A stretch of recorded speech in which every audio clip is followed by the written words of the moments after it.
Allô, Nissan? Hey, grosse tempête, hein? Hey, Karine, oui, je sais, les vilains bonhommes de neige sont de retour.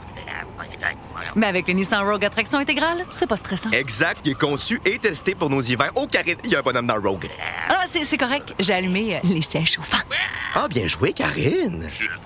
Maîtrisez toutes les conditions. Louez le Rogue S 2026 à partir de 0,4% jusqu'à 36 mois, incluant une réduction fidélité de 0,5% pour les clients Nissan admissibles. Jusqu'au 2 mars, sur approbation de crédit, les conditions s'appliquent. Détails chez Nissan. Do you make mistakes on the job? Be honest. Do you make mistakes on the job? I make mistakes on the job all the time. Sometimes just a little dumb thing. I'll say 9:45 instead of 10:45, right? I'll mix up the hour. Sometimes I'll mispronounce a word, right? Other times I'll just, because you're talking so fast and you have so many ideas in your brain. Sometimes I'll just missay something, right? Mistakes happen. In the control room over here. Dan, you make mistakes sometimes on the job? It happens, always, right? You press the wrong button. Mistakes happen. At your job, you make mistakes. Everyone does it.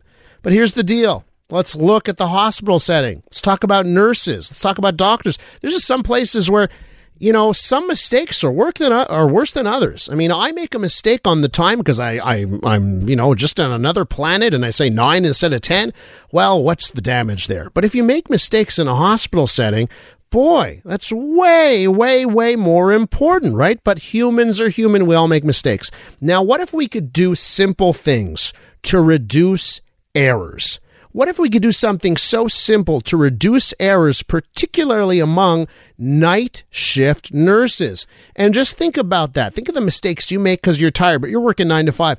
Imagine if you're working overnight, so you got a terrible schedule. Now there's a study that took a look at ways of reducing errors by nurses, particularly on those night shifts. Despina Artenie joins me on the line, co-author of this study, did a Master's of Science at McGill University on this project, and she joins us with more. Despina, welcome to the program.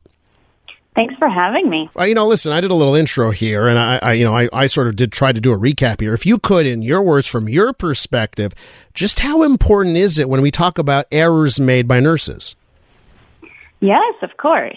So the thing is that in the context of hospitals, errors can have big consequences, right?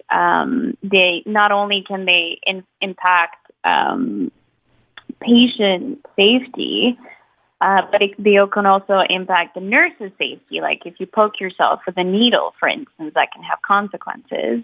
And they also can be very costly as well. So that means that that's money in the healthcare sector that doesn't go into improving care even more for patients. So obviously, we'd love to find ways to improve this, make the situation better.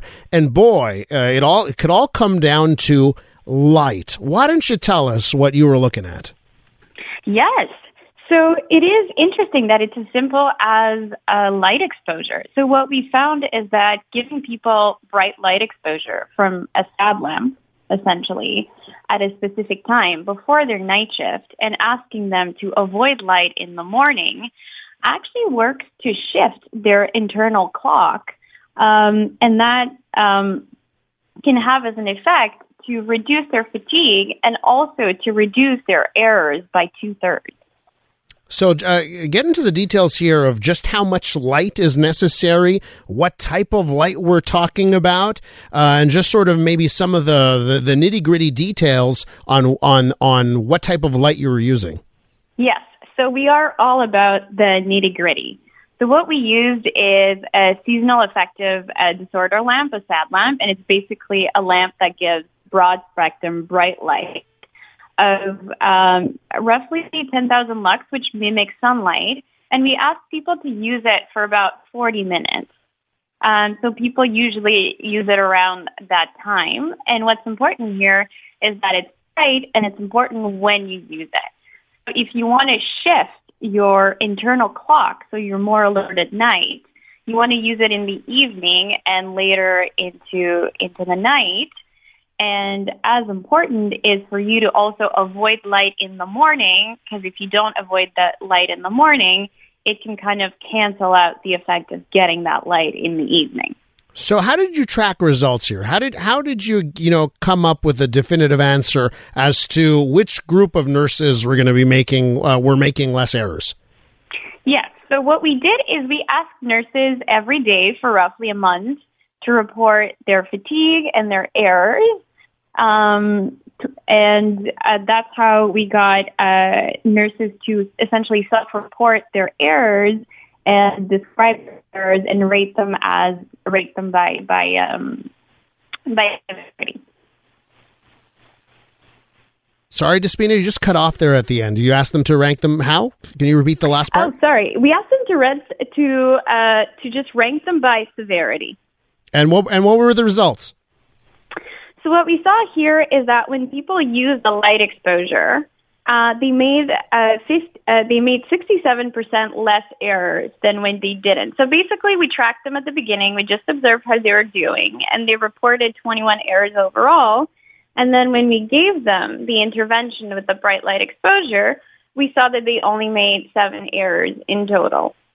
We're with Despina Artenie. We're talking about a study here that looks at medical errors made by nurses and how exposure to a type of light could reduce those errors. So, Despina, based on these results, what kind of recommendations do you have for our hospitals? Yes. So what we're thinking here is that we saw that this intervention works in people who work certain types of night shifts. So it could be a good idea to start implementing them for those people, and also to disseminate information more generally about how shift workers can reduce their fatigue, because we can see that just doing simple, practical things can have a big impact on the errors that they make. Yeah, and that's another thing. What else could, if this works for night shift workers, in my mind, I'm thinking about the wintertime where people wake up and it's super dark anyways, and maybe they're working 9 to 5, but they wake up in the dark at some points of the winter. Do you think that maybe based on these results, we should be doing further studies on how this can help anyone? Yes, and there is a good body of evidence that shows that there are a lot of positive effects from getting light exposure in the morning, or just getting light exposure during a work shift can improve your alertness. So basically, having a healthy light hygiene, if you will, can have benefits across a whole different things like your mood, your performance, and your sleep. This is we focused on night shift workers because they tend to make more errors, but it can be good overall. And, everything has a cost. Medical errors have a cost. And if you want to prevent those medical errors with something like this, I imagine there's a cost to the lighting and that kind of stuff. So what about the cost? Let's say if we wanted to do this on a larger level, what kind of cost would we be looking at? So the cost here, the only thing that is costly in this intervention is having a light box. And light boxes really vary in pricing. They can go from $50, they can go up to $300, but that's the only cost essentially. So depending on how it's implemented, whether it's people have their own light boxes or we put them in hospitals, what we need is somebody to cover the cost of having a light box. And Despina, before I let you go here, is there one other part of this study that you want to highlight, that you want to shed some light on, or something that surprised you? Yes. So what I think is important to know about this study is that it's really a combination of things that people do that can make them feel better when they work night shifts. So let's say some people got light exposure, but then they also avoided light when they were sleeping. They also try to go to bed at good times.